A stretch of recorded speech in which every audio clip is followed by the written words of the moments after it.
High বন্ধুরা, সকলে কেমন আছো? আমি তো ভালোই আছি। তোমরা কেমন আছো?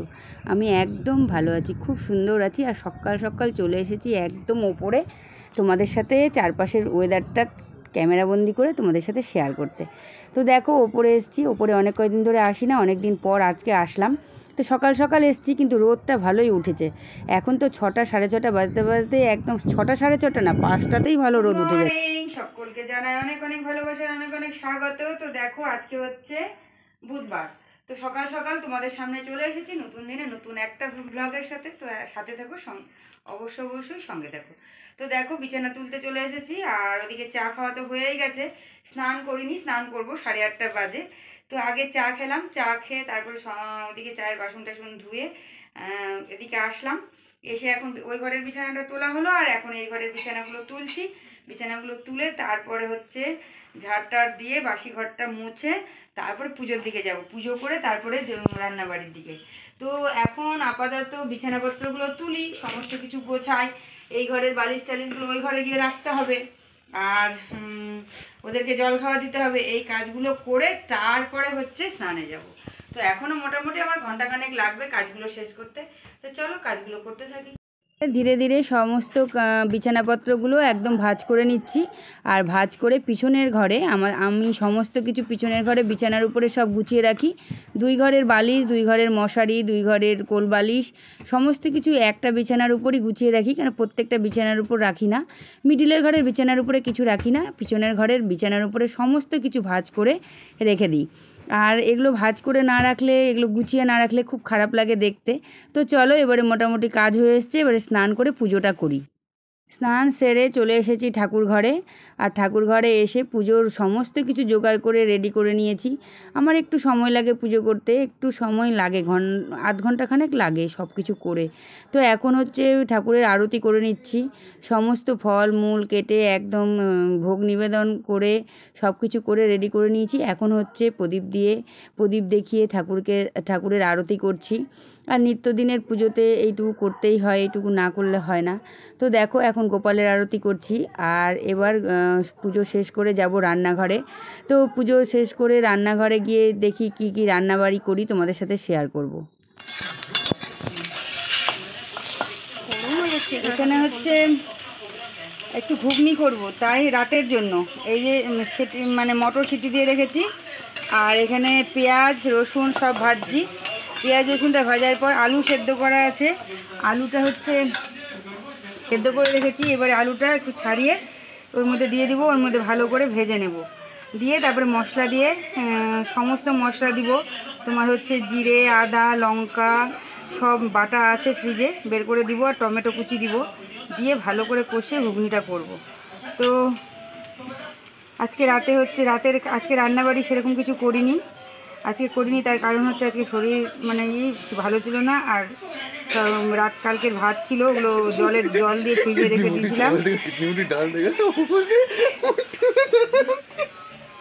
রেখে দিয়েছিলাম। সেইগুলো হচ্ছে মেখে দিলাম ওদেরকে, ছাতু, তারপরে পেঁয়াজ, কাঁচা লঙ্কা সব কিছু দিয়ে মেখে টেকে দিয়ে। তো এখন হচ্ছে ঘুগনি করছি। আর ঘুগনিটা রাতের জন্য রেখে দিব, তাহলে আমার বিকালে মোটামুটি কমপ্লিট সব। আর গীতাদি আজকে দেরি করে এসছে, গীতাদি আজকে রুটি করে দিব। গীতাদি রুটিটা করবেই, তাহলে হয়ে যাবে রাতের খাবার। ইসে নাও কেন বলে সারাশি নাও, অসুবিধা হবে না। তো এটা এখন ভালো করে সুন্দর করে কষাবো। কষিয়ে তারপরে হচ্ছে এর মধ্যে মশলা দিয়ে সব কিছু দিয়ে কষিয়ে তারপর মটরটা দিয়ে দেবো। মটরটা তো সেদ্ধ করে রাখাই আছে। চলো এবার দেখতে থাকো, কষাই ততক্ষণ ভাজার পর কষাই, তারপরে দিয়ে দিচ্ছি লবণ।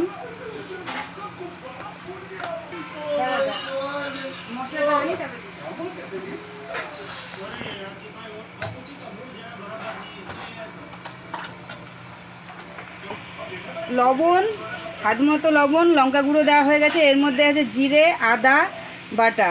তো জিরে আদা বাটা দিয়ে দিলাম জিরে আদা বাটা দিয়ে দিচ্ছি। এবারে দিয়ে দিচ্ছি হলুদ। ওই দিকে দেখাচ্ছি, এখানে দেখ। এবারে দিয়ে দিচ্ছি হলুদ, পরিমাণ মতো হলুদ দিয়ে দিলাম।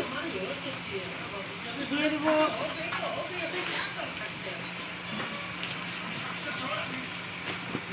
ফোকাসটা করে আনবো। দিয়ে দিচ্ছি একটু মিষ্টি। এবার ভালো করে কষাবো।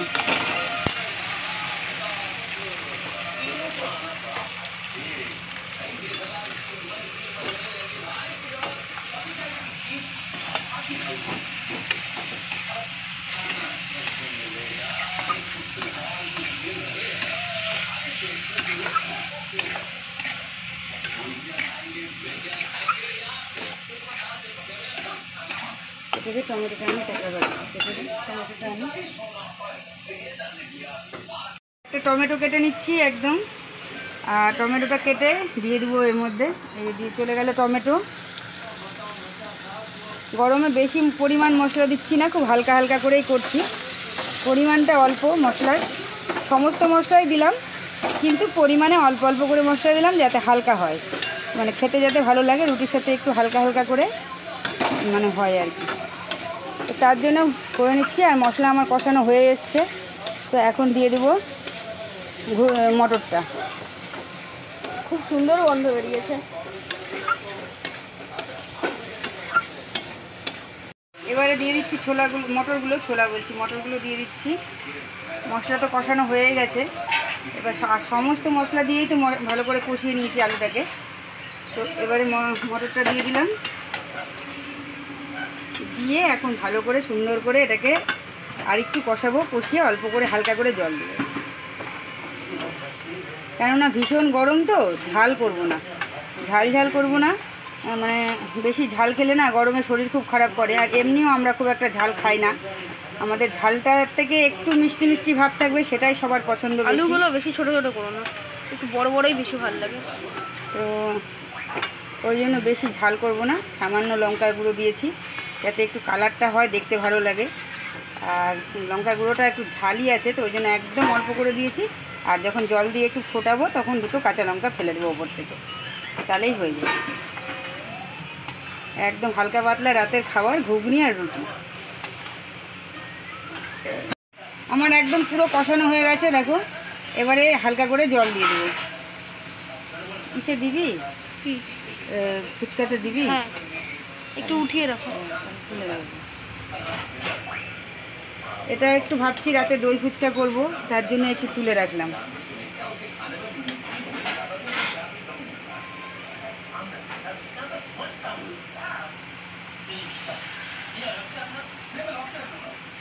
জল দেওয়া আমার হয়ে গেছে, বেশি জল দেব না, খুব বেশি পাতলা করলে ভালো লাগে না, টেস্ট আসে না।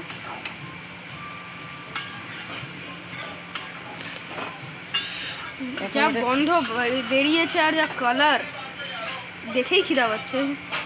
দোকানের বলে দেখেই খিদা পাচ্ছে। তো দেখি বন্ধুরা খাওয়ার সময় কতটা খাই, দেখা যাবে তখন। এ তো খাওয়াতে এখন অনেক দেরি, রাত্রি। এই দেখো কি করছি, কাঁঠাল কাটলাম। তো কাঁঠাল কাটলে গোটা বটিটা আঠাতে একদম ভরে যায়, আর কিচ্ছু কাটা যাবে না। ওই জন্য এটাকে আঠাগুলোকে এই দেখো পুড়িয়ে নিচ্ছি। আঠাগুলোকে পুড়িয়ে নিয়ে একদম মেজে নিব, চকচকা হয়ে যাবে। এই দেখো, দেখছো বটিটার মধ্যে জ্বলছে। তো এই জন্য এটা অনেকক্ষণ ধরে দিয়েছি। সমস্ত আঠাকে পুড়িয়ে একদম স্কচ ব্রাইট দিয়ে ঘষে নেব, তাহলে বটিটা একদম চকচকা হয়ে যাবে। না হলে কিন্তু কোনো তরকারি বটিটাতে আর কাটা যাবে না। কাঁঠাল কাটলে এই এক জ্বালা, আঠাতে একদম ভরে যায় বটি। তো দেখো এই যে পুড়িয়ে নিচ্ছি, পুড়িয়ে নিয়ে পরিষ্কার করে নেব। মেজে নিলেই পরিষ্কার হয়ে যাবে, ঠান্ডা করে মেজে নিতে হবে। এই যে পুরানো হয়ে গেল, জল দিয়ে ঠান্ডা করে নিয়েছি। ঠান্ডা করে নিয়ে এখন মেজে নিচ্ছি। এই দেখো, দেখছো কালো কালো উঠছে, মানে আঠাগুলো সব পুড়ে গেল। এখন বটিটা পরিষ্কার হয়ে যাবে। এখন যে কোনো তরকারি কাটা যাবে, কোনো আর অসুবিধা হবে না। আর এটা যদি আমি না পোড়াতাম তাহলে আর বটিটাতে তরকারি কাটাই যেত না, একদম আঠাতে ভরে থাকতো। এই দেখো, পরিষ্কার হয়ে গেল।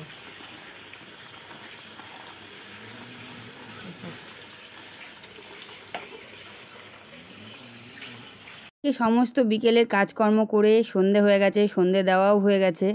আর এখানে দেখো একটু আমি কি বলবো এটাকে করে নিচ্ছি। এর মধ্যে দিয়েছি ওটস, দুধ, খেজুর, কলা আর আপেল, এটা দিয়ে হচ্ছে বাবান জিম থেকে এসে খিদে পেয়েছে করছে।